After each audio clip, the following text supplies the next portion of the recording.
अल्हम्दुलिल्लाह अल्हम्दुलिल्लाहि वकफ़ा वसलामुन अला इबादिहिल्लज़ीना इस्तफ़ा अम्मा बाद फ़अऊज़ु बिल्लाहि मिनश शैतानिर रजीम बिस्मिल्लाहिर रहमानिर रहीम लैसल बिर्र अन तुवल्लू वुजूहकुम क़िबलल मशरिक़ि वल मग़रिबि वलाकिन्नल बिर्र मन आमन बिल्लाहि वल यौमिल आख़िरि वल मलाइकति वल किताबि वन नबिय्यीन व आतल माल अला हुब्बिही ज़विल क़ुर्बा वल यतामा वल मसाकीन व इब्नस सबील वस्साइलीन व फ़िर रिक़ाब व अक़ामस सलात व आतज़ ज़काह वल मूफ़ून बिअहदिहिम इज़ा आहदू वस्साबिरीन फ़िल बअसाइ वज़्ज़र्राइ व हीनल बअस उलाइकल्लज़ीना सदक़ू व उलाइका हुमुल मुत्तक़ून सदक़ल्लाहुल अज़ीम। मास्ता सुपोणा दे सूरह अल बक़रा यो आयत तिलावत को दा आयत तो कुरान हकीम व जामे आयतुनु की यो आयत दे दी आयत यो पस मंज़र दे और आगे पस मंज़र के दने कई हकीकत बयान करे दे। नेकी सतवई दागे हकीकत सदे और दने कई द कारूनु दायरा सदा दाए बयान करी दा और ब्याय दागे न पस दा वेली दी चे आगा खलक चे दा नेकई और द नेकई लारा इख्तियारई दा रिश्तियुन के खलक दी उलाइकल्लज़ीना सदक़ू व उलाइका हुमुल मुत्तक़ून और उमदगा खलक मुत्तक़ीन दी परहेज़गार दी।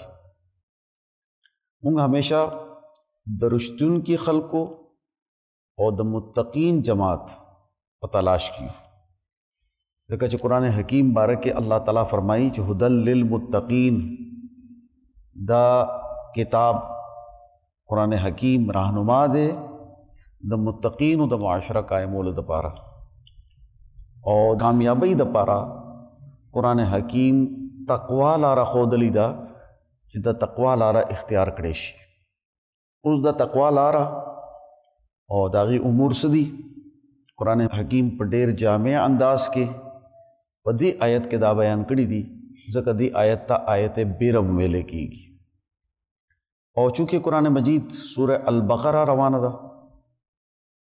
और पदी सूरत के चिकम द सोसाइटी द तश्कील अहकामात बयानीगी द आगे अहकामात द पारा बुनियाद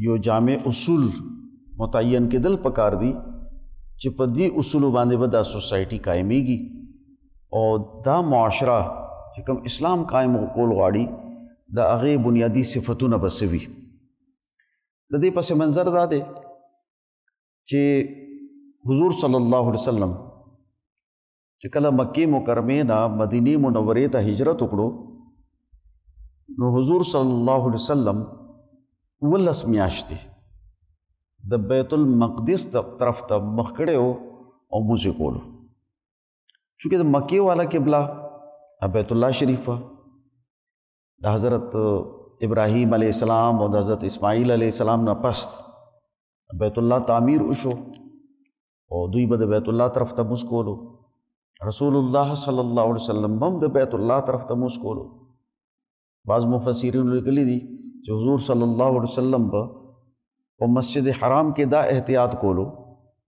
चिदा से जे कि वो दरे दो च बैतुल्लाह शरीफ़ मुड़ा दीवी और बैतुल मक़दिस मुड़ा दीवी बेचे कला मदनी मुनव्वरे तरालो रोज़ द्वाड़ो रुखुना बदल शो और द मदीने खलक यहूद ची कमो दई बद बैतुल मक़दिस तरफ तम मखकोलो न हुजूर सल्लल्लाहु अलैहि वसल्लम हम द दुई रियायत उकड़ो और द बैतुल मक़दिस तरफ तम वल्लस मियाश्ते मुस्कड़े दे खुद नबी करीम सल्लल्लाहु अलैहि वसल्लम ख्वाहिश दाओ जिदा अल्लाह ताला यो हुक्म नाजिल शी ज़मुंग दपारा क़िबला मुतय्यन शी और अगद बैतुल्लाह शरीफ़ी او مونږ د بیت الله شریف طرف ته مخ این تر دې پورې د قبله حکم نو نازل شوه. د قبله حکم نازل شو، اوس بیت الله شریف قبله ده او بل قبله نشي کېده. کله چې تحویل قبله حکم نازل شو نو يهوديانو پروپاګاندا شروع کا چې دا څنګه دین دی، دغه قبله هم نه ده معلوم، کله یو طرف ته مخ کوي کله بل طرف ته مخ کوي. نو قرآن حکیم دا آیتونه نازل شو چې دا چې کوم رسمی اعمال دي چې دوی وایي چې کنه د دین حقیقت دا دی چې بیت المقدس طرف ته مخ شي یا بلې قبله طرف ته. نو بیت الله الحرام چې دی دا حضرت ابراهیم علیه السلام جوړ کړي او د دې نسبت حضرت ابراهیم علیه السلام سره دی. بیت المقدس حضرت یعقوب علیہ السلام داغی بنیادونه ایښي دي، ځکه دته بنی اسرائیل قبله ویل کېږي. د حضرت یعقوب علیہ السلام اسرائیل دغه لقب یعنی د عبدالله د خدای بنده او داغی په نسبت سره بنی اسرائیل ته بنی اسرائیل ویل کېږي. نو د بنی اسرائیل قبله هغه وه. نو دا دواړه قبلې چې کوم دي د دې تعلق او نسبت د حضرت ابراهیم علیه السلام سره دی. نو د دې په منځ کې څه جګړه نشته. بیا دویمه خبره دا وه چې دا قبله د هر قوم خپله خپله وه. څومره چې کوم انبیا راغلي دي نو دوی به د خپل قوم دپاره یو قبله متعین کړ، دا به مرکز و د الله تعالی د تجلیاتو مرکز چې دې اجتماعیت قائم شي او د هغې تجلی سره د انسانانو یو تعلق و نسبت جوړ شي. اوس چې کله بین الاقوامی قبله متعین شوه، بیت الله شریف هغه قبله وګرځېده، نو اوس د بلې قبلې طرف ته مخ نشي کېدی، اوس به د بیت الله شریف طرف ته مخ کېږي. نو اوس دا خلک چې کوم ظاهر بین دي، چې کوم د دین په حقایقو باندې پوهه نه دي او ظاهر ته ګوري، نو دوی ته داسې ښکاري چې د څه قوم قبله یو ده، د بل قوم قبله بل ده. رسول الله صلی الله علیه وسلم په مدینه منوره کې مکه مکرمه کې بیت الله طرف ته مخ کولو، مدینه منوره کې بیا بیت المقدس طرف ته مخ کولو او بیا تحویل قبله حکم نازل شو. دې نه پسې دا جواب د یهودو په پروپاګانډې په نتیجه کې ویلي دي چې د دین حقیقت اصل کې د هغې پس منظر وي، د هغې مقاصد او اهداف وي، د هغې ظاهر نه وي. ظاهر د شریعت اعتبار سره خو بدلېدی شي، ځکه چې د هر امت شریعت خپل خپلو، البته دین د ټولو یو. حضرت الامام شاه ولی الله دہلوی رحمۃ اللہ علیہ په حجت الله البالغه کې یو چپټر په دې باندې لیکلی دی چې دین همیشه یو پاتې شوی دی. هغه د حضرت آدم علیه السلام او حضرت نوح علیه السلام نه والې تر نن پورې او تر نبی کریم صلی الله علیه وسلم پورې او تر قیامت پورې یو دین دی. البته شریعتونه بیل دي. موسی علیہ السلام شریعت بیلو، عیسی علیہ السلام شریعت بیلو، د دې نه پهله چې کوم انبیا تیر شوي د هغوی شریعتونه خپلو. شریعت د هغوی د قوم ماحول د هغوی په پس منظر کې جوړیږي، د هغوی مزاجونه. حضرت نوح علیہ السلام په ټول عمر روزې نیولې، حضرت داود علیہ السلام به یو ورځ روزه نیوله او یو ورځ افطار کولو. نو دا د مزاجونو په بنیاد باندې، د هغې حالاتو په بنیاد باندې. نو شریعتونه خو بیل پاتې شوي دي، خو دین همیشه یو پاتې شوی. او بیا رسول الله صلی الله علیه وسلم د هغې دین تکمیل وکړو او بین الاقوامی سطح چې کوم احکاماتو هغه رسول الله صلی الله علیه وسلم بیان کړل او بیا یې د دې گنجائش وساتلو، اصول بیان کړل چې اوس هر قوم کې چې کوم نوي حالات پیدا کیږي نو د هر دور فقها او مجددین هغه به د هغې مطابق فیصله کوي. حضرت مولانا حفظ الرحمن سیحروی صاحب خپل کتاب کې لیکلی دي چې د حکمرانانو سره د سسٹم سره سیاست او معیشت کې د خپل زمانې د حالاتو رعایت ساتلو ډیر گنجائش قرآن و سنت کې دی. د هغې اصول بیان کړي، د هغې اصولو مطابق به دوی خپلې فیصلې کوي.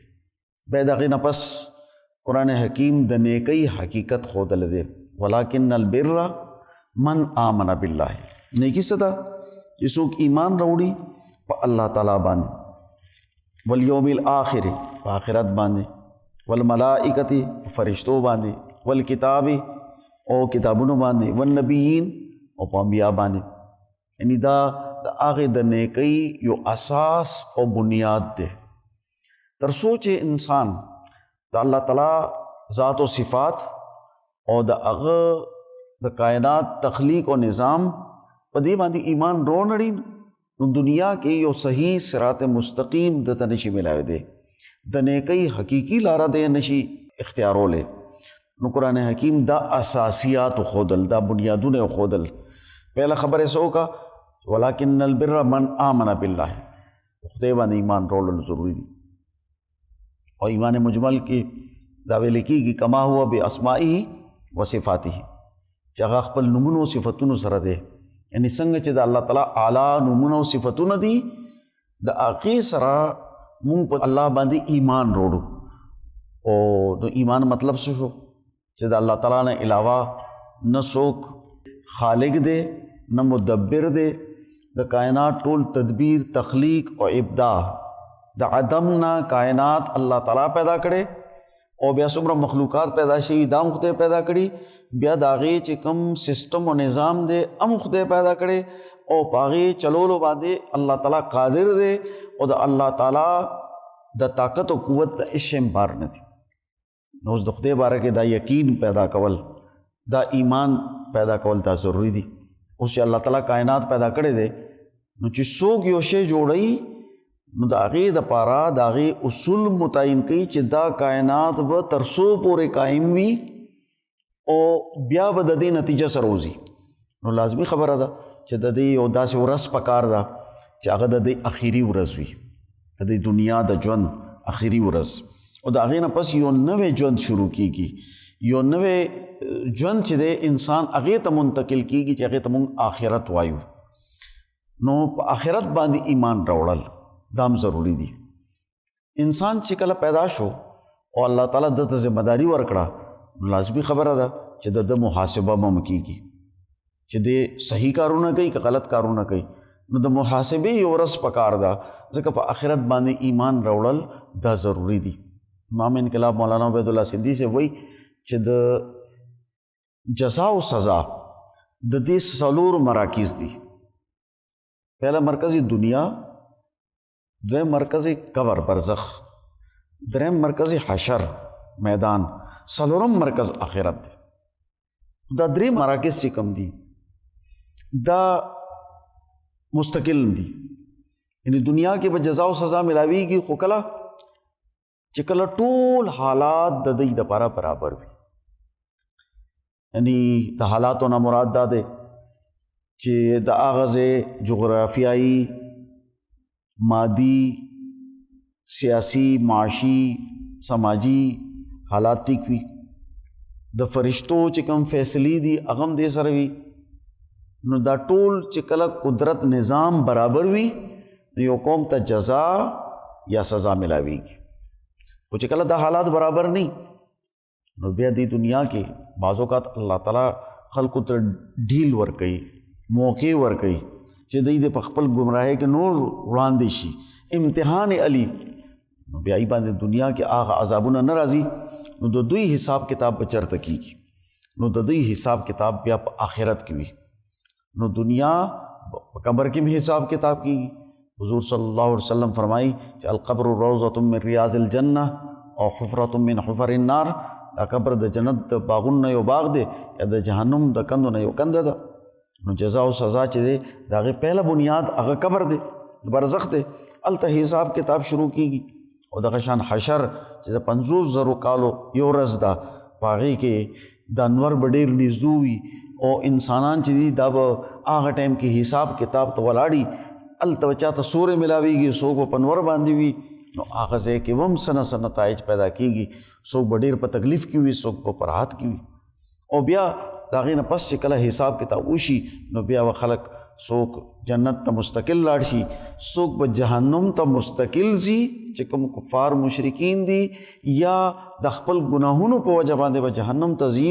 او چې ګناهونه د هغه وسوځي ټول په جهنم کې او د هغه اصلاح وشي نو بیا به جنت ته لاړ شي.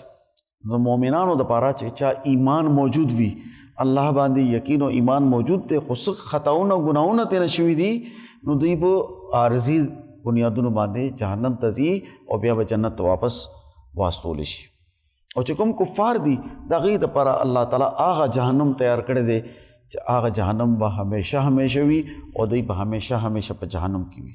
نو اوس د اعمالو نتایجو باندې یقین ساتل دا هم ضروري دی چې موږ څه عمل کوو، هغه قول وي، هغه فعل وي، هغه هر عمل وي، نو یقیناً د هغې موږ ذمہ دار یو او د هغې جزا او سزا موږ ته خامخا ملاویږي. والملائکة او فرشتو باندې ایمان وروړل.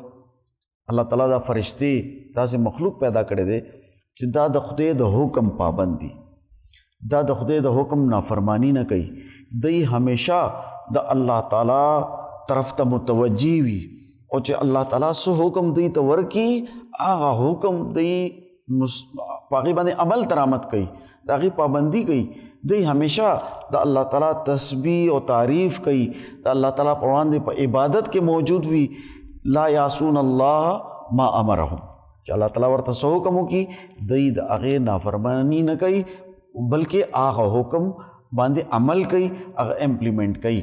نو الله تعالی د دې کائنات د نظام چلولو دپاره خپل یو مخلوق پیدا کړی دی، ملائکه، او هغه د عرش نه والې تر عناصر پورې، ایلیمنټس پورې چې څومره امور دي د هغې ټولو نگرانی د فرشتو په ذریعې سره الله تعالی کوي. دا ټول نظام هغه چلوي. نو په دې کائنات باندې او د کائنات چې کم قوتونه دي او کم مخلوقات دي په دې باندې ایمان راوړل دا ضروری دی. نو الله تعالی د یو مخلوق چې هغې ته ملائکه ویل کېږي هغه پیدا کړي، نو هغې باندې ایمان راوړل ضروري دي. اوس دا ملائکه چې کوم دي دا د غیب سره تعلق ساتي، یعنی یو عالم شهادي دی چې موږ ته ښکاري او یو عالم غیب دی چې موږ ته نه ښکاري. نو الله تعالی فرمایي چې د شهادي سره لیدلي څیزونو باندې ایمان راوړل دا وړه درجه ده، نالیدلي څیزونو باندې ایمان راوړل ځکه چې نالیدلي کې الله تعالی هم خلکو نه لیدلی. نو اوس په نالیدلو څیزونو باندې ایمان راوړل دا هم ضروري دي. په هغې کې یو اهم مخلوق هغه فرشتو مخلوق دی او د دې مختلف قسمونه دي. والکتاب او کتاب باندې الله تعالی چې کوم دستور د دې دنیا کې د انسانانو دپاره نازل کړي په هغې ایمان راوړل ضروري دي. یعنی دا د دې شرع داسې ده چې یو د کائنات نظام دی او په کائنات کې چې د دوه قسمه نظامونه دي، یو ته وایي تکوینی او بل ته وایي تشریعي. تکوینی هغه ته وایي چې هغه قدرت په خپله چلوي او هغه د انسان د ارادې پابند نه وي، د انسان د ارادې عمل دخل په هغې کې نه وي، نو هغې ته تکوینی امور وي.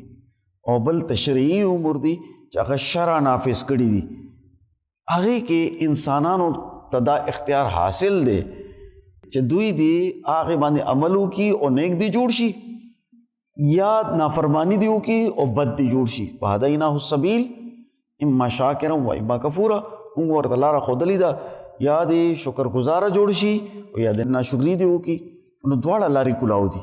نو اوس دې دنیا ته الله تعالی یو کتاب مبین خو د ټول کائنات دپاره دی، د هغې نظام هم د یو کتاب مطابق چلی. او بیا الله تعالی په دې دنیا کې په انبیاو باندې وحی نازله کړي ده، کتابونه نازل کړي دي او انسانانو ته یو دستور ورکړی دی چې تاسو به په دې باندې ژوند تېروئ، د دې مطابق بس تاسو ژوند وي. او د دې دستور مطلب دا دی چې د انسان کامیابی د قرآن حکیم په تعلیماتو باندې یا هر دور کې چې کوم کتاب نازل شوی د هغې امت دپاره اوس هغه ټول کتابونه او تعلیمات په قرآن کې راجمع شو. نن دور کې د قرآن حکیم تعلیم نه بغیر انسان کامیابی ته نشي تللی، انسان اعلیٰ مقام نشي موندی. نو په کتاب باندې ایمان راوړل دا هم ضروري دی، په هغې دستور او په نظام باندې چې د هغې مطابق انسان ژوند تیری. حضرت امام شاه ولی الله دهلوي رحمت الله علیه وایي چې د هر مخلوق دپاره یو دستور وي. مثلا د ازمري دپاره دستور دا دی چې هغه به غوښه خوري، او د یو اس دپاره دستور او قانون دا دی چې هغه به واښه خوري. اوس دا دواړو کې فرق دی. حالانکه هارس پاور چې کم دی طاقت هغه د اس منل کېږي. ټیک ده، دنیا کې یو معیار دی د هغه، خو هغه غوښه نه خوري. که چېرې اس باندې غوښه وخورئ او په ازمري باندې شوتل وخورئ، دواړه به بیماران شي. دا د دوی د شریعت خلاف دی. نو د هر مخلوق یو شریعت دی، خو د هغه طبیعي لحاظ سره پابندي. انسان داسې مخلوق دی چې هغه دواړو طرف ته تللی شي، ښه طرف ته هم تللی شي او بد طرف ته هم تللی شي. نو الله تعالی ورته یو داسې نظام ورکړی دی چې که په دې عملو کې نو ته به ښه نتیجه پیدا کړې، او که د دوی نافرماني وکړې نو ته به ځناورو په شان شي، شیطانانو په شان به شي، ناکامه به شي، دنیا کې به هم ذلیله کېږي او آخرت کې به هم ذلیله کېږي. په کتاب باندې ایمان راوړل دا هم ضروري دي، او بیا په انبیاو باندې والنبیین، په انبیاو باندې ایمان راوړل. الله تعالی د دې کتاب تعلیم دپاره او د صالح معاشره قائمولو دپاره انبیا بطور نبی او پیغمبر، بطور رسول او بطور معلم راستولی دي چې دوی تعلیم ورکی خلقو ته او خلق په صحیح لار باندې راولي، شعور ورکی، یو صحیح معاشره قائمه کی، غلط معاشرے هغه تبدیلی کی، بدلی کی، باقی کې سوسایټي کې انقلابات او تبدیلی راولي، د خلکو پړونو کې هم تبدیلی راوستل، د هغې تزکیه کول او په سوسایټي کې هم تبدیلی راوستل، دا د انبیاو بنیادی مشن وي. الله تعالی انبیا راستولی دي، دی انبیاو باندې ایمان راوړل دا هم ضروري دي. کتاب دپاره معلم ضروري دي، ځکه چې د معلم نه بغیر کتاب تعلیم صحیح نتیجه مکمل نتیجه نه پیدا کوي. صرف کتاب رهنما نشي کېدی، ځکه چې کتاب خو سړی هر څنګه تشریح کولی شي. د کتاب سره نبی ضروري دی او د نبی تعلیمات ضروري دي. یعنی ځکه موږ وایو چې د قرآن سره سنت ضروري دی، رسول الله صلی الله علیه وسلم سنت، او د جماعت صحابه سنت، یعنی هغه شاګردان چې حضور صلی الله علیه وسلم تعلیم ورکړی دی هغه عملاً په عمل کړی دی. ځکه موږ وایو چې موږ اهل سنت والجماعت یو، چې د قرآن دپاره موږ د رسول الله صلی الله علیه وسلم طریقه او د جماعت صحابه طریقه هغه معیار ګڼو، د هغې مطابق بزو. حضور صلی الله علیه وسلم حکم کړی دی چې تاسو زما او د خلفای راشدینو طریقه اختیار کړئ، زما او د صحابه کرامو طریقه اختیار کړئ. نو اوس د خلفای راشدینو په طریقه باندې تلل دا ضروری دی. په دې لحاظ سره د خلافت راشده دور هغه د قرآن و سنت د تعلیم او د هغه عملی نظام دپاره یو معیار ګرځي چې هغې مطابق انسان ژوند تیر کی. نو انبیا چې کوم دي دا معلمین دي، راهنما دي، دی راستولی شوي دي چې د قرآن تعلیم صحیح تعبیر او تشریح وکړي. تاسو وګورئ چې نن څومره فتنې پیدا کېږي، د هغې ټولو زور په دې باندې وي چې د حدیث انکار وکړی شي، څه نه څه بانه جوړه کړي د خپل عقل مطابق، د هغې پس منظر او صحیح تناظر کې نه ګوري او دوی وایي چې فلانی حدیث چې کوم دی هغې کې خو دا خبره راغلی ده او دا خبره خو د رسول الله صلی الله علیه وسلم د عصمت او د مقام خلاف ده، ځکه دا حدیث غلط دی، او چې کله دا حدیث په دې کتاب کې دی نو دا کتاب غلط دی، او دا محدثین چې دي نو دوی فتنه جوړه کړي او دوی داسې کړي دي. بې د محدثینو نه بغیر چې هغوی یو سسټم د رسول الله صلی الله علیه وسلم جمع کړی دی، محدثینو څه جرم کړی دی چې رسول الله صلی الله علیه وسلم کوم سنت او طریقې او ژوند دی هغه راجمع کړل په یو کتاب کې مونږ ته ولیکل، حدیثونه راجمع کړل، نو دا جرم دی. دا خو هغوی د امت دپاره نیکی کار کړی دی چې هغه حدیثونه چې هغه صحیح دي هغه راجمع کړي دي، او چې کوم حدیثونه موضوع دي چې کوم خلکو جوړ کړي دي هغه بالکل صفا بیل کړل او اوی نه سوځول، په کتابونو کې ولیکل، د هغې غټ غټ والیوم یې جوړ کړل او لایبرریانو کې ایښول چې دا هغه حدیثونه دي چې دروغ جوړ شوي دي. نو دا یې ځکه وکړل چې هسې نه چې وروستو خلک راشي بیا دوی وایي چې د خپلې مرضۍ حدیثونه یې راجمع کړل او چې کومې خوښ نه وو هغه یې لرې کړل، نو هم ایښي دي او وجه هم ښودلې ده چې دا حدیثونه موضوع ولې دي. نو په هغې باندې هم تحقیق کیدی شي. حضرت الامام شاه الله صاحب دهلوي رحمت الله علیه فرمایي چې په نن دور کې شپږ کتابونه چې هغې ته صحاح سته ویلی کېږي، په هغې باندې د امت اجماع ده چې دا شپږ کتابونه د رسول الله صلی الله علیه وسلم مکمل سنت بیانوي. دا شپږ کتابونه چې کوم دي دا ټول محدثین هم مني چې د دین وروسته کوم راغلي دي، د هغې په اجماع ده. دا څلور واړه فقها مني. د څلور واړو فقهاو چې کوم بنیادونه دي چې ای په څه باندې فیصلې کړي دي، د هغې فیصلو شاته چې کوم حدیثونه وو محدثینو دا راجمع کړل. نو دا یې موږ ته وښودل چې د څلورو فقهاو چې کوم تعلیمات دي دا د بنیادي شپږ کتابونو کې راجمع دي، صحاح سته کې راجمع دي.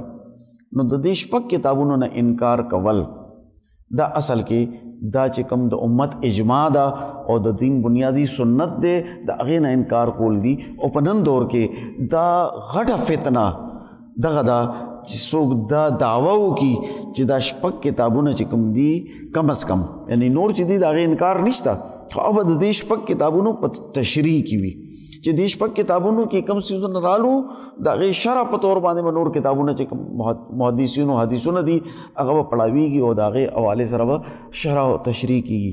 په دې باندې د صوفیاو هم اتفاق دی، مفسرینو هم اتفاق دی، د امت اجماع ده. امام شاه الله سے وایي چې دا شپږ کتابونه داسې دي چې د دې لغوي تحقیق هغه ټولو خلکو کړی دی، د هغې نه احکامات ټولو خلکو اخذ کړي دي، د دې په مطابق د قرآن چې کوم شرح ده هغه بیان کړي ده، هر دور کې د دې محدثینو د دې شرح بیان کړي ده. نو چې کوم زر کالو پورې په دې باندې کارونه شوي دي د هغې نه انکار نشي کېدی. نن د غلامۍ په دور کې چې کله ایسٹ انډیا کمپنی او بیا برطانوي سامراج رالو نو په دې دنیا کې د امریکې او د یورپ د غلبې په نتیجه کې د فتنې او د دجل په دور کې چې کم فتنه پرور خلق پیدا شوي چې هغه د دې مستشرکینو هغه خلق چې هغه د مذهب په اعتبار سره یهودي او عیسایان دي، خو دوی قرآن و سنت او مشرقي علوم زده کړي دي او هغې بیا په دې کې وسوسې پیدا کوي، فتنې پیدا کوي. نو د هغې خلکو په اثر سره هغه خامخا د حدیث انکار کوي، د تصوف انکار کوي، څوک د فقه انکار کوي او د هغې نتیجه صحیح چې دوی د قرآن خپل منمانی تشریح کوي چې څه یې غواړي د هغې مطابق هغه تشریح کوي او هغه تشریحات غلط دي. هغه بیا د بنیادی د دین اصولو نه انکار وکړي. نو د دین اصول چې کوم دي هغه دې سنت کې راجمع دي، د دې سنت مطابق چې دی د هغې تعبیر او تشریح کېږي، بیا په هغې باندې نظام د خلفاء راشدینو په طور کې جوړ شوی. حضرت ابوبکر صدیق رضی الله تعالی عنہ چې د رسول الله صلی الله علیه وسلم په دور کې کم سسٹم جوړ شو د هغې خلاف چې کم رد عمل و هغه رد عمل ختم کړو، هغه مستحکم کو. حضرت عمر رضی اللہ تعالیٰ عنہ په دنیا کې بین الاقوامی نظام قائم کو اور داغی غلبہ متعین کا. حضرت عثمان رضی اللہ تعالیٰ په دور کې بیا چې کوم ادارې جوړې دي د ادارو نظام و هغه ادارې د هغې نظام هغه متعین کو. د حضرت علی رضی اللہ تعالیٰ په دور کې چې کوم اختلافات و په اختلافاتو کې صحیح لاره پیژندل، په صحیح لاره باندې تلل، صحیح فیصلې کول اب څنګه کېږي. نو حضرت علی رضی اللہ تعالیٰ د دور نه موږ ته دا ملاویږي د حضرت امیر معاویه رضی اللہ تعالیٰ په دور کې چې د یو قومي نظام به څنګه چلی، د هغې احکامات به صحیح. نو د قومي نظام د هغې احکامات هغې موږ ته ښودلی دي. نو دا د صحابه کرامو چې کوم پورا نظام و، حضرت حسن رضی اللہ تعالیٰ عنہ لږه موده په دې کې خلافت پاتې شوی دی 6 میاشتې، او بیا دوی د حضرت امیر معاویه رضی اللہ تعالیٰ عنہ سره صلح کړې ده. یعنی په دې اعتبار سره د صحابه کرامو حکمرانی چې کوم ده هغه 6 صحابه کرام دي. حضرت امیر معاویه رضی اللہ تعالیٰ عنہ پس بیا صحابه کرامو حکمرانی ختم شوي او په دې کې خلفای راشدین هغه 4 دي. نو د دې دور کې چې کوم فیصلې شوي دي هغه فیصلې زموږ دپاره بنیادی راهنما ګرځي، د هغې مطابق عمل کول دي. نو دا د حضور صلی الله علیه وسلم چې کوم اسوه ده سنت دی په دې کې راجمع شوي دي. اوس دا بنیادی اساس جوړ شو چې هر عمل او نیکی، هر قول او نظریه انسان اختیاري په دې پس منظر کې به اختیاري، په دې اصولو باندې به اختیاري چې کله دا پس منظر موجود وي نو عمل ته نیک یا بد ویلې کې دی شي، او چې کله دا پس منظر موجود نه وي نو بیا موږ عمل ته نیک او بد څنګه ویلی شو؟ بیا د هغې نه پس په انسانانو باندې ذمہداري څه راځي؟ پهله ذمہداري دا راځي چې انسان د څه سره ډېره مینه کوي هغه به خرچ کوي، او د انسان مینه د مال سره ډېره زیاته وي. قرآن مجید کې الله تعالیٰ فرمایي انه لحب الخیر لشدید، دا د مال په مینه کې ډېر زیات سخت دی، ډېره زیاته مینه د مال سره ده. نو د انسان د مال سره ډېره مینه وي، ځکه الله تعالیٰ د نیک خلکو پهله پیژندګلي دا ښودلي ده چې دا به په سوسایټۍ کې د ضرورتمند، د کمزور، د مجبور انسانانو خدمت کوي، د هغوی دپاره به یو صحیح نظام او معاشره قایموي. وآت المال علی حبه ذوی القربى والیتامی والمساکین وابن السبیل والسائلین وفی الرقاب. دا بنیادی دایرې ښودلې دي چې د کم خلکو مرسته او مدد به کېږي. الله تعالیٰ فرمایي چې دې نه باوجود چې تاسو د مال سره ډېر رغبت او مینه ده، خو د الله رضا دپاره به د مال خرچ کوئ. بل ځای کې الله تعالیٰ فرمایي چې مال داسې خرچ کول چې د هغې شاته من او ایذا دا نه چې احسان په خلکو باندې کې چې ما خو ستا مدد کړی و که نه، اوس به ته زما دپاره چې نو دا کارونه کې زما پارټي کې به راځې، ما ته به ووټ راکې، ما ته به ګرځې، زما نوکري به کې، زما خدمت بیګار به کې، او هغه ته به تکلیف رسې. نن سبا د مال په ذریعې سره خلکو ته تکلیف رسول او خلق غلامول، بلکې دا سسٹم داسې جوړ دی چې مالی نظام د قرضو نظام دی قائم کړی دی، او د قرضو نظام په نتیجه کې عالمی طاقتونو امریکا او یورپ هغوی خپل هولډ قائم کړی دی، او ټول دنیا خلق قومونه چې دی هغه کمزوري کړي دي، هغه مجبوره کړي دي. نو قرضو دا بدترین نظام، مالی غلط نظام دا ختمول، او د دې په مقابله کې د کمزور خلکو حقوقو خیال ساتل. وآت المال علی حبه ذوی القربى، ټولو نه پهله قرابتدار دي، رشتہ داران او قرابتدار، هغه خلک چې اقربا دي. اقربا چې کوم دي دا یو حضور صلی الله علیه وسلم رشتې درې ښودلي دي. یو رشته هغه ده چې انسان د هغې نه پیدا وي، یو رشته هغه ده چې د ښځې خاوند د نکاح په نتیجه کې د دې رشتې جوړیږي.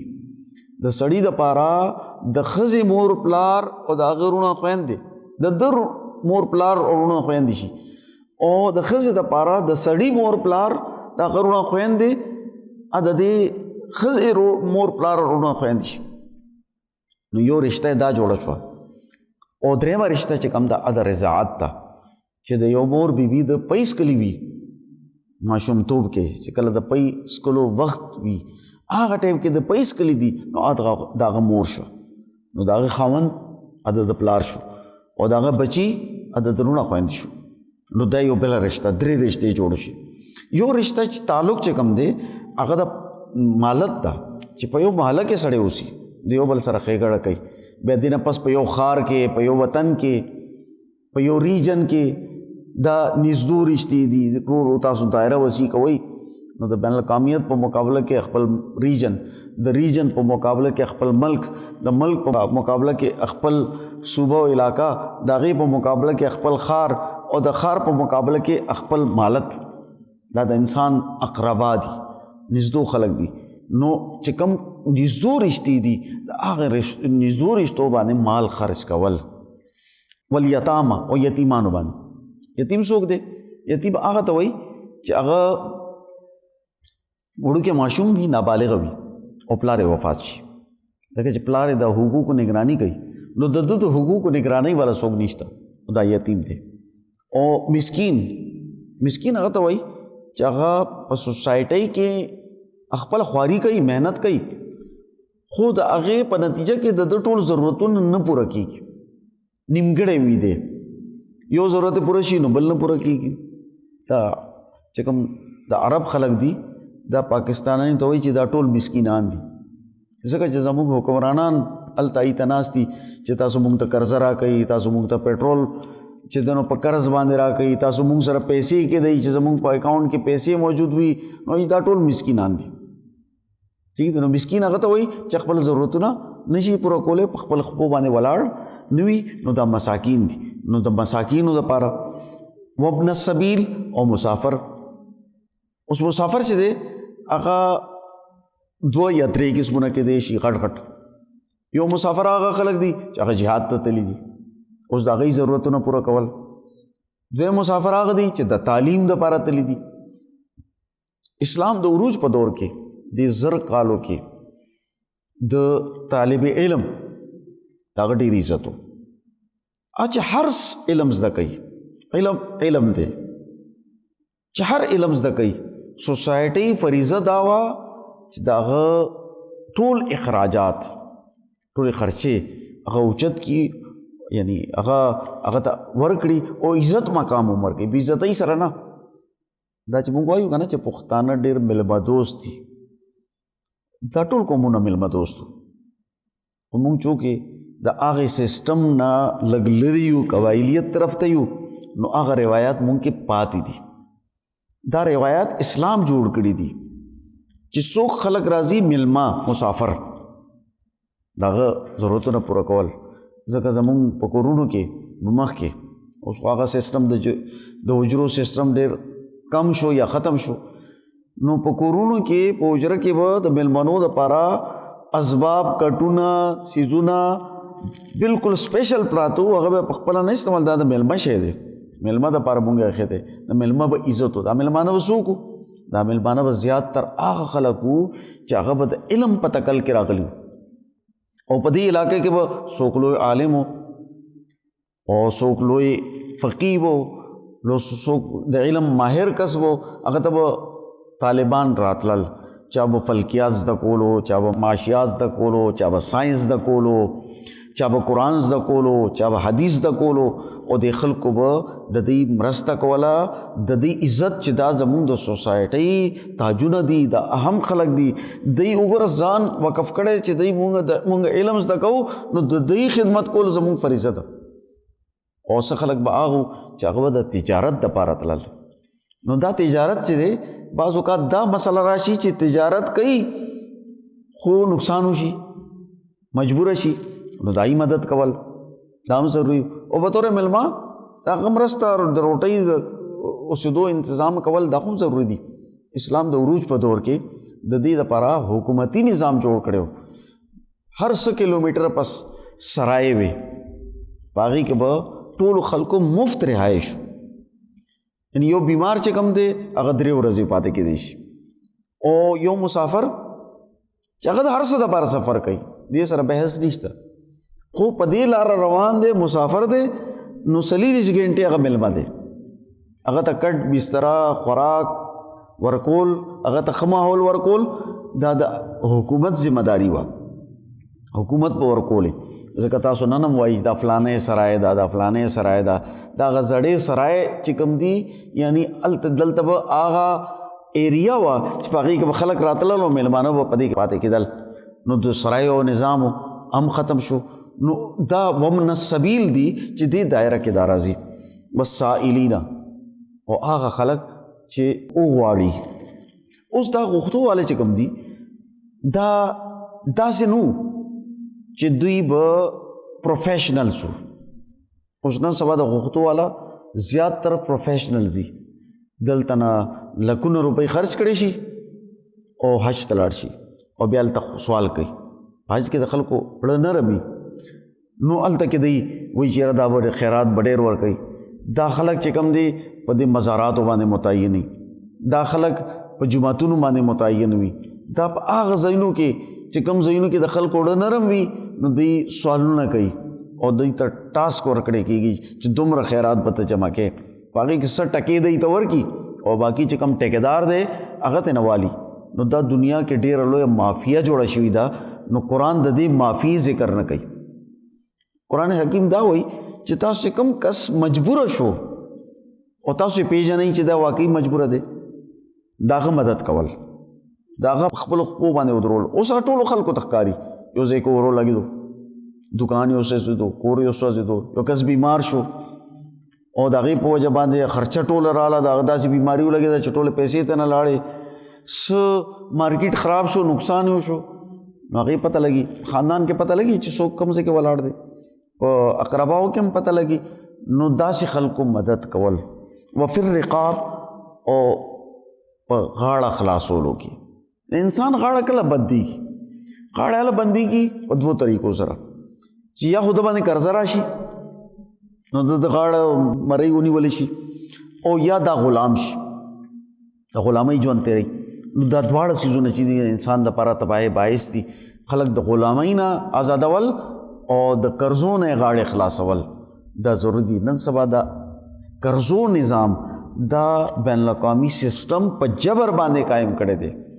دا چې کله اقوام متحده قائمه شوه او ورلډ بینک جوړ شو، هغې نوالې او د ډالر مناپلي په دنیا باندې قائمه شوه، نو دوی داسې سسټم جوړ کو د IMF او د ورلډ بینک په ذریعې سره چې خلکو ته قرضې ورکړه او مجبور یې کړه. تاسو ګورئ دا جاګیرداران او وډیراګان چې کبي که نه قوانین، دوی خلکو نه جایدادونه څنګه علي قرضې په ذریعې سره، چې کله وګورئ دی مجبوره دی قرضه ورکړي په سود باندې، هغه مجبوره دی، غریب سترګې پې پټې دي، نو په سود در سود باندې ورکړي او بیا نورې د پکاري نورې والا پته چې دی واپس کولی نه شي. ور واپس کولو دپاره خو داسې لاره پکار دی چې محنت کولی شي. هغه چې کوم ماتحت خلک دي د هغه ځمکه د هغه کور د هغه هر څه خو د ده په قبضه کې دي، نو څنګه به هغه آزاد تجارت کوي، څنګه به هغه آزاد طریقې سره ګټي؟ نو هغه دایره بند کړي ورته چې نه دې خوازې نه به دې خوازې نه به دا کې نه به دا کې، او بیا چې کله هغه ټایم پوره شي او هغه پیسې نه شي ورکولی نو چې دا جایداد سما شو. د جایداد هم ترې نه والي، د هغوی کور والا خپلې وینځي جوړې کړي، هغوی چې دی نو خپل تابع ګرځوي. اوس دا سسټم چې دی څنګه رایج شوی دی؟ دې سسټم ته بین الاقوامی درجه امریکې او یورپ ورکړې ده. IMF او د ورلډ بینک کار قومونه دغه شان غلامول دي، ځکه شرطونه لګوي چې دا قرضه چې ده په دې به فیکټري نه جوړې، انډسټري به نه جوړې، په دې باندې به ته د زراعت نظام نه جوړې، په دې باندې به ته تعمیري کارونه نه کې، په دې باندې روډ جوړ کړه. چې روډ جوړ شي نو څه چل به شي؟ سبا ته بیا ماتي. په دې باندې میټرو چلوه. نو میټرو د انسان بنیادی ضرورت دی چې د هغې په ذریعې سره خوراک نشي کولی. هغه د انسان بنیادی ضرورت خو خوراک دی. زراعت تباہ، صنعت تباہ، تجارت تباہ، معاشره کې چې کوم ضرورت سوزونه دي هغه انسانانو ته نه ملاویږي، او په میټرو کې سیل وکړه، په BRT کې لاړ شه او په سیل وکړه، او روډ موټر وے جوړه کړه. نو موټر وے بنیادی ضرورت نه وي، دا د تجارت دپاره ضروري وي. چې تجارت وي نو دا بیا ښه څیزونه دي. تجارت نه وي ته په قرضو باندې چلی او ته چې دی نو د عیاشۍ دپاره دا څیزونه جوړې. او بیا د حکمرانانو عیاشانو ته وګورئ، برطانیه چې کله طاقت کې وه نو دوی د عیاشۍ یو نظام جوړ کړو، پروټوکول زودار سي. خو چې کله دوی خلکو باندې زوال راړو نو دوی خپل نظام بدل کو. د سونو کالو نه د هغوی چې کوم د پروټوکول نظام و هغه سسټم ختم کړو او ټول حکمرانان هغه یو عام سړي په شان وګرځول. اوس د هغوی وزیري، د هغوی صدري، د هغوی وزیر اعظمي هغه یو عام سړي غوندي. هغه چې په کم ایوانې صدر کې وزیر اعظم هاوس کې اوسي، هغه وزیر اعظم هاوس او صدارتي هاوس چې کوم دی په جربونو باندې نه، اب وړوکي غونځې کې په هغې کې هغه اوسي، په هغې کې دغه سیکرټریټ هم وي، په هغې کې هغه دفتر هم وي. دوی پروټوکول سسټم ختم کو. خو دا پروټوکول سسټم غلام ملکونو اوسه پورې قایم کړی دی. د پروټوکول په نتیجه کې هغه سرمایه چې کوم ده، چې کوم د قرضو په ذریعې سره ملاو شي، هغه بیا واپس ای ته ولاړ شي. څنګه لاړ شي؟ جهازونه پې والي، ګاډي پې والي، روډونه پې جوړي کړي نو ټیکې ای ته ورکړي، BRT او میټرو راشي او ټرینونه راشي نو ای روړي، د هغې فیکټریانې چلی، د هغې دپاره مونږ کار کوو، واپس یې رانه سرمایه یوسي. نو څه سرمایه واپس یوسي، څه داسې خلک چې هغه ماهرینو په نوم باندې بیکاره او ناکاره خلک په موږ باندې مسلط کی. نن خو پته ولګېده د دې جنګ په نتیجه کې چې د دوی عقل و شعور څومره دی چې دوی په خلکو باندې روبونه جوړ کړي چې دا ډېر تکړه او ډېر پوهه خلک دي. نو د دوی عقل و شعور او د دوی تبدل او د دوی ترقي هم د خلکو په وړاندې ده. چې هغوی د کرونا په وخت کې معلوم شو چې دا څومره کمزوري خلک دي، کمزوری نظام دی چې دوی د کرونا مقابله نشي کولی، د هغې نه ځان نشي بچ کولی. چې هغه وړه غوندې بیماري وه، د هغې خوف یې څومره پیدا کو، د هغې نتیجه چې څومره خرابه راله.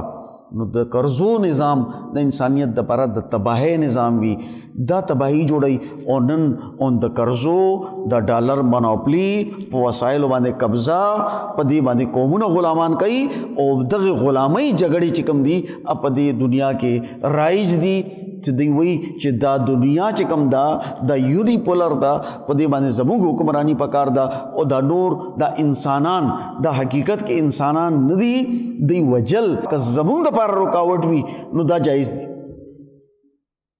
د دې بچي وجل هم جایز دي دا د نن نه ده دا د ډېرې مودې نه ده که تاسو چېرته تاریخ وګورئ نو دا ریډ انډینز څه شو چې هغه په امریکا کې وو په کینیډا کې وو نن د هغوی قبرونه راونه وتل چې د خلکو ماشومانې د علم په نوم باندې ګرجو کې داخل کړو د علم په نوم باندې او بیا د هغوی سونو ماشومانو قبرونه په یو ځای باندې ملاو شو د دې محاسبه به د دوی څوک کوي دوی په عراق باندې بمونه تباهي جوړه کا چې دوی سره نیوکلیر آیټم دي تاسو سره نیوکلیر دي ټیکنالوجي ده نو ولې تاسو د انسانیت خیرخواهی ای تاسو چې دا پاگلان حکمرانان ستاسو حکمرانان دي او دې پاگلانو ته دنیا والا کړي ده نو تاسو د دنیا خیرخواهی ای چې تاسو حق شته او د بل چا حق نشته او بیا چې کوم الزام هم لګولیو نو ټول عراق تباہ کو ټول چې دنو لیبیا تباہ کړه او بیا وایي چې نه دوی سره نو موږ غلط شو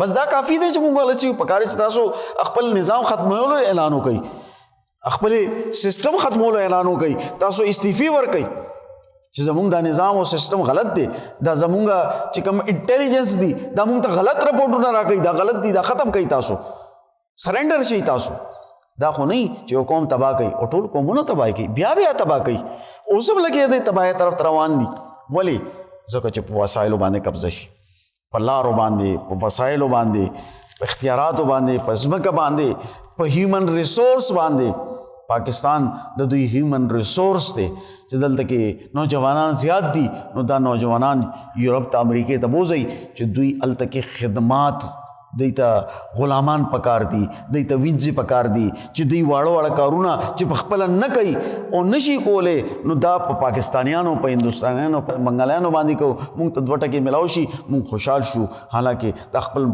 ملک وقار ختم کو د عزت ختم کو او موږ صلاحیت والا خلک هغه نور ملکونو ته لاړ شو نو زموږ ملک به مخکې ځي وروسته به راځي چې دا کله د یورپ خلک واپس راشي که نه چې پاکستان کې خو هېڅ نه دي بدل شوي بھئی ته په یورپ کې ناستې یو دلته نه لاړې او د پاکستان چې کوم اونرشپ و هغه دې پرېښو ته خپله ناستې د یورپ په خدمت کې او وایي چې پاکستان کې څه نه دي بدل شوي نو پاکستان کې به څه بدلېږي چې ته بدلې نو بدلېږي به که نه چې ته نه بدلې نو څنګه به بدلېږي هوا نه به څوک راځي که پیریان به راځي چې دا پاکستان به ټیکوي پاکستان ټیکولو دپاره خو صلاحیت والا خلک پکار دي نو د هر ملک چې کوم ریسورسز دي هغه ریسورسز قابو کول او د هغې دپاره بنیاد څه ګرځي قرضې ځکه وایي چې قرضه والا غلط استعمال کوي تاسو وګورئ چې دا مزدوران دي که نه لیبر او زمینداران زمینداره چې کوي دوی چې دی چې 2 ټکې ورته میلاو شي که نه نو دوی چېرته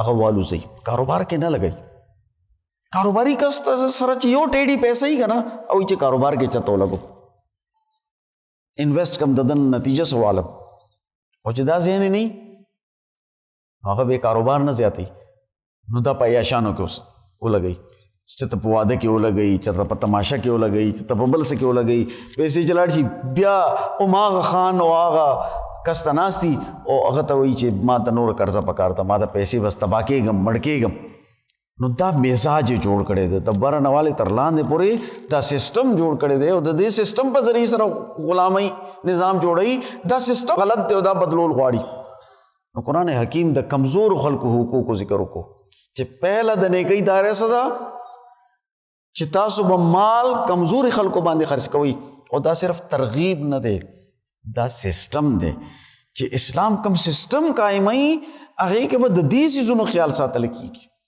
په دې اساس باندې وي سسټم د کمزورو دپاره جوړیږي طاقتورو دپاره نه طاقتور خو خپله طاقتوري هغه خو بدماشان هم ساتلی دي او که سرمایه هم ورسره ده جاګیر هم ورسره دی خو هر څه کولی شي اوس د هغوی د حفاظت دپاره ضروري نه د کمزوري خلکو د حفاظت دپاره وي اوس تاسو ګورئ چې پاکستان سټرکچر او د یورپ سټرکچر د چا دپاره دی؟ په یورپ کې وکیل کول دا ټولو نه ګران کار دی. وکیل دومره ګران دی چې هغه هر څوک نشي کولی.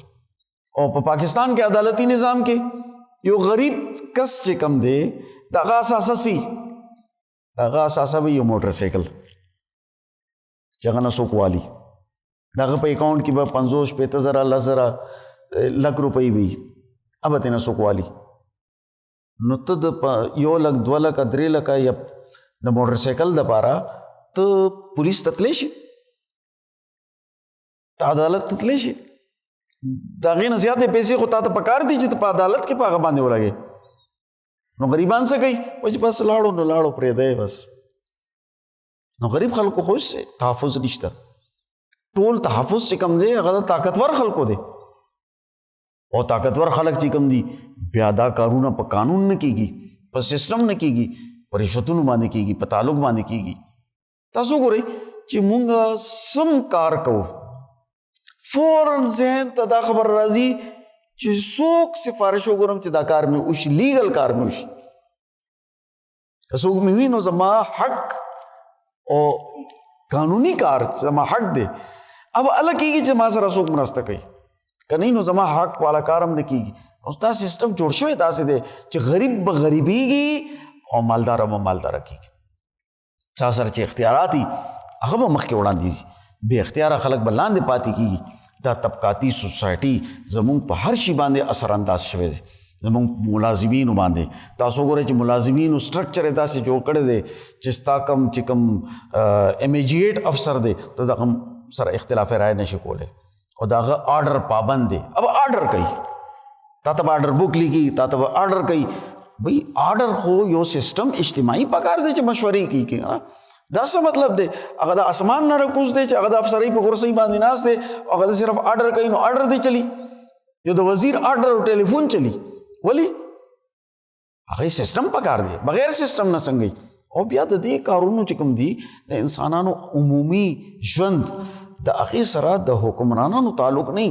دا خو ډسټرکټ ګورنمنټ وي، تحصیل ګورنمنټ وي، یونین کونسل وي، او هغه یو خودکار نظام مطابق نالۍ هم جوړوي، روډونه هم جوړوي، کارونه هم کوي، ملازمتونه هم وي، ټرانسفر هم وي.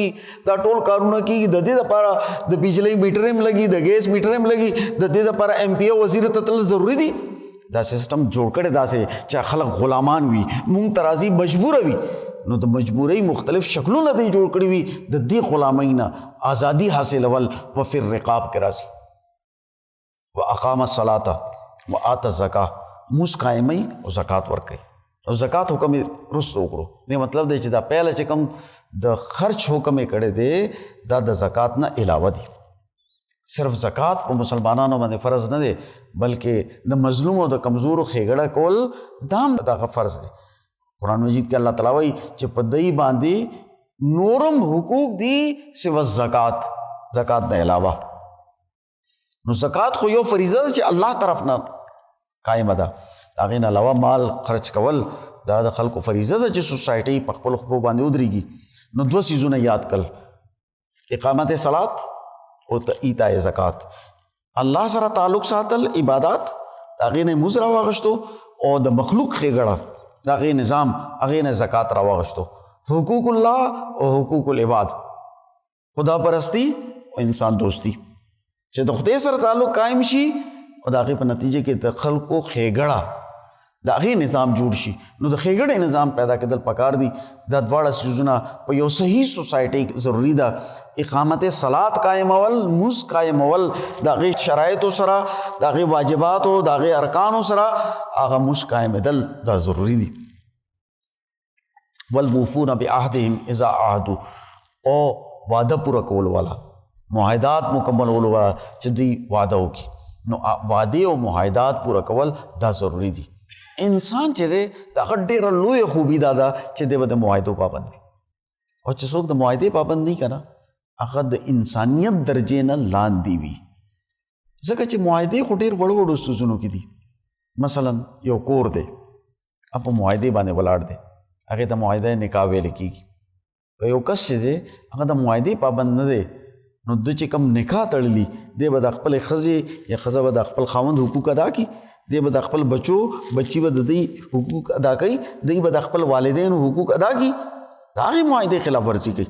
چې هغه معاهده په غلط بنیادونو باندې وي، همیشه مونږ ګورو چې څنګه څوک وتړو، ځکه چې معاهدې خو به خلاف ورزي کوي، نو غټ غټ مهرونه وساتئ او شرایطو لګوئ چې دا پابند شي، او بیا یو جګړه وي په کور کې، یو جنگ شروع شي. واده نه جنګ وي، پهله د والدینو په منځ کې جنگ وي چې ته به څه راکې او زه به څه درکوم، زیات نه زیات مونږ وصولي څنګه وکړو، دواړو طرف نه دا سټرګل. او بیا چې کله دا ښځه خاوند شي نو بیا دا سټرګل چې اوس د باندې څنګه قابو واچو، د باندې څنګه قابو واچو. نو دا څه ژوند دی؟ معاهدات خو د دواړو طرف نه وي او د معاهداتو پابندي وي، او دغه شان پوره سیستم د معاهداتو نه جوړیږي. یو قومي معاهده ده چې آئین او سیستم نظام وي، د هغې په بنیاد باندې راجمع شي. مذهب هم د یو معاهدې نوم دی، یو ملت قبلول دا هم د یو معاهدې نوم دی. یو جماعت چې کوم دی پارټي، دا هم په یو دستور او منشور باندې معاهده وي، هغې باندې خلک راجمع وي چې دې معاهدې پابندي وکړو. یو یونیورسټي د یو معاهدې په نتیجه کې جوړیږي، یو بازار د یو معاهدې نوم دی، یو بین الاقوامیت اقوام متحده دا د اقوام په منځ کې د معاهداتو نوم دی، هغې په بنیاد باندې راجمع. او معاهده چې کله کېږي نو دا به د برابرۍ په بنیاد باندې، چرم د آقا او د غلام معاهده د برابرۍ په بنیاد نشي کېدی، اب د جبر په بنیاد وي، اب غلطه معاهده وي. نو برابرۍ په بنیاد باندې معاهده کېږي. هر ځای کې چې کوم فریقین وي دوی به برابري، او چې کله معاهده وشي او شرایط قبول کړي او هغه شرایط د عدل په بنیاد وي نو د هغې پابندي کول دا بیا ضروري دي، هغې نه نافرماني نشو کولی. حضور صلی الله علیه وسلم فرمایلی دي چې لا دین لمن لا عهد له، د هغه کس هیڅ دین نشته چې څوک د معاهدې پابندي نه کوي، ځکه چې دین خو د یو معاهدې نوم دی. که دې معاهدې ماتوي نو دی به د دین په معاهدې به څنګه قایم وي، دی به د هغې معاهدې خلاف ورزي کوي. ځکه کم خلک چې معاهدات ماتوي، حضور صلی الله علیه وسلم فرمایلی دي لا دین لمن لا عهد له، دا چې کوم د امریکې خلک دي او همیشه د معاهدو خلاف ورزي کوي، دا برطانیې چې معاهداتو خلاف ورزي کړي ده، په تاریخ کې هم دوی معاهداتو خلاف ورزي کړي همیشه، او نن یې معاهداتو خلاف ورزي کوي. دوی په معاهدې نه راځي، سهار یو خبره وکړي، ماښام ته بله خبره وکړي، دلته کې ناست دي مذاکراتو ته، هلته نه حمله وکړي، هلته نه سازش وکړي. نو دوی باندې به څوک اعتبار کوي چې د دې معاهدې پابندي به څوک کوي؟ هغې ته خو په خپله پته نه وي چې مونږ نن سهار څه وایو، سبا ماسخوتن ته به څه وایو. نو داسې خلکو ته عالمي نگراني ورکول دا د انسانیت تباهي ده. او هغه خلک چې معاهداتو پابندي کوي د هغې مرسته کول پکار دي. والصابرین فی البأساء والضراء وحین البأس، او صبر کوونکي چې بدني مالی تکلیف ورته ورسي، بدني تکلیف ورته ورسي یا جنگ په مسلط شي، په هغې کې صبر کول. صبر مطلب دا دی چې په خپل نظریې باندې، په خپل نسولین باندې ننګ کول، ودرېدل او د هغې نه رستو کېدل نه، او د هغې دپاره چې هره قرباني راځي نا قرباني ورکول، دا اصل کې صبر دی. علماء د صبر 3 قسمونه ښودلي دي. یو صبر دی صبر علی الطاعات، چې نیکیو باندې صبر کول. ته د نیک کار ته رالې نو تا ته به رکاوټونه راځي، چې کله یو نیکي ته کې رکاوټونه به ضروري، نو اوس دا نه چې نیکي پرېږدې، هغه نیک کار سر ته رسول. یو دی چې کله انسان اعلی مقصد ته راشي نو تکلیفونه رسی، نو مصائب و تکالیف باندې صبر، استقامت اختیارول. دریم دی صبر کول چې کوم دی د ګناهونو نه بچ کېدو کې صبر، یعنی د انسان وایي چې دا ګناه زه وکم خو دی صبر کوي، یعنی ځان مضبوط ساتي چې نه دا ګناه نه کوم، که حالات څومره هم د ګناه دپاره برابري ځان بچ کول. او دا د ګناهونو نه ځان بچ کول په دې سوسایټۍ کې، اوس دې سوسایټۍ کې موږ څه وایو چې خلک څنګه روان دي بس ټیک دی، موږ هم داسې کوو، او دا غلطه ده. یعنی اوس که خلک رشوت علي، که خلک دروغ وایي، که خلک د معاهدو خلاف ورزي کوي، که خلک مظالم کوي، د خلکو کارونه روکاوي، دې مطلب نه دی چې موږ هم داسې کوو. خلک چې دی د خلکو په پیسو باندې تجارت کوي، دا نه چې موږ هم دغه شان کوو. خلک د سود لین دین کوي نو بس دا ماحول داسې جوړ دی نو زه هم د سود لین دین کوم. نو دې نه بچ کېدل عزم دی. دا صبر دی چې اختیار کی. نو صبر کول استقامت. الله تعالی فرمایي دا ټول سيزونه بیان کړل. اوس فرمایي اولئک الذین صدقوا. دغه خلک دي چې هغه رښتونکي دي. اوس د رښتونکو خلکو پیژندګلي وښودله. اوس تاسو دا ټول شرایط راوالی او د نن په تناظر کې چې کوم د امریکې اسرائیل د ایران خلاف جنگ روان دی نو په دې کې رښتونکي څوک دی او دروغجن څوک دی. دا شرایط د ایران په حق کې پوره کیږي. امریکا نه د خدای د قانون پابند دی نه د انسانیت د ښېګړې پابند دی. اقیموا الصلاة وآتوا الزکاة. نه د غریبانو کمزورو دپاره یو نظام جوړ کړی چې ټوله دنیا یې 200-300 کاله ولوټله نو دوی چې کوم هوملیس خلک دي هغه خلکو ضرورت نشي پوره کولی. دا چې پوره ښار او هر ښار کې یو علاقه د چرسیانو بنګیانو مونږ ورته پښتو کې چرسی بنګي وایو که نه یعنی چې کوم شرابونه څکي او نشه کې وي او چې دنو آیس لګوي او مختلف نشې چې دي ګولۍ خوري او دا نشې ورته سسټم ورکوي نو دوی د دې علاج نشي کولی.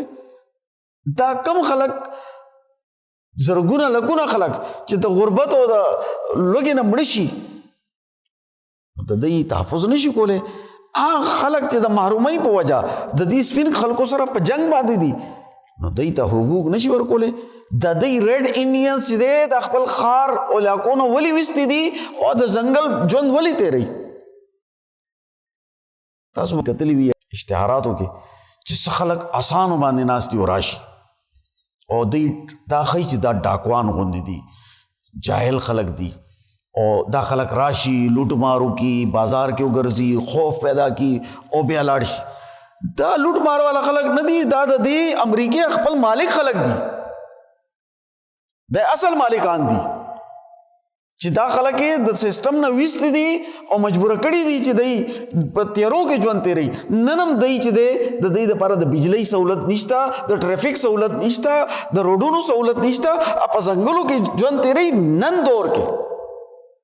او لږ کینیډې ته خو لاړ شي چې کوم کینیډین خلک دي خپل د وطن مالک خلک هغوی په پنجرو کې په باړونو کې بند کړي دي. څنګه چې ځناورو ته خلک کنډتارو لګوي چې دې نه مخکې مه راځئ کنډتارونو کې بند کړي دي په یو علاقه کې. د هغې ښارونه چې کوم دی ته بار راتلو اجازت نشته او د دنیا هره نشه ښه په سهولت سره دې خلکو ته مهیا ده او دا پوره سیسټم د نشو هر سبب دی ته ورکوي او هلته نه وایي چې موږ سکولونه کالجونه ډېر قایم کړي نو ای ته ولې تعلیم نه ورکوئ ای باندې خو تاسو پابندیانې لګولي دي ځکه چې مالک خلک دي. اسې نه چې روزي او که څوک وایي چې زه تعلیم حاصلوم نو په هغه باندې دومره ټیکسونه ولګوي چې هغه وایي چې نه بس تعلیم پرېږده زه دغه شان ښیم چې په نشه کې پروت یم. دا د خلکو محسن خلک دي دا د انسانیت رهنما خلک دي که ځناور دي لکه استرالیا ته لاړ شي په استرالیا کې د خلکو سره څه وکړل په دنیا کې هر ځای کې چې کوم مقامي خلکو سره د څه سلوک کړی دی دلته خو د الله تعالی رحمتونه نازل کی زمون په هغه مشرانو بزرګانو باندې چې هغوی د برطانوي سامراج او د انګریز خلاف د حریت او د ازادۍ جنګونه کړي دي جدوجهد کړي دي ځکه زمون ایمان بچ دی ځکه مونږ بچ یو کین مونږ به نن دغه شان دی د امریکې او د کینیډا په شان دی استرالیا او د نور ملکونو په شان دی په یو علاقه کې داسې یو چې زمون نسل کشي به کېده خو د اکابرینو جدوجهد وکړو او د هغې په نتیجه کې یو آزاد معاشره هغه مونږ ته ملاو شو او مونږ په خپل فکر او نظریه باندې نن هم قایم پاتې کېدی شو. او بیا الله تعالی فرمایي اولئک هم المتقون دا خلک متقین دي هغه متقین او پرهیزګار خلک چې قرآن حکیم او رسول الله صلی الله علیه وسلم د دې مطالبه کوي چې داسې خلک پیدا شي د سوسایټي اصل خلک د سوسایټي ترقۍ دپاره کردار ادا کولو والا خلک هغه دغه دي چې دا شرایط یې پوره وي دا اصول پکې وي. اوس په دې اصولو تاسو خپل جماعتونه وګورئ چې دا رښتونکي دي که دروغ دي دا متقین دي که غیر متقین دي تاسو د خپل سیسټم او حکمران وګورئ چې دا په دې باندې چلی خاندانی نظام وګورئ بین الاقوامی نظام وګورئ چې معاهداتو څومره پابندي دا یو دې ته کسوټي وای یو بنیاد دې زمونږه چې په دې بنیاد به خلک کتل کېږي چې دا په صحیح لاره دي کو په غلطه لاره باندې. الله تعالی دې مونږ ته د قرآن حکیم پوهه نصیب کړي او په دې باندې عمل کولو توفیق نصیب کړي. وما علینا الا البلاغ.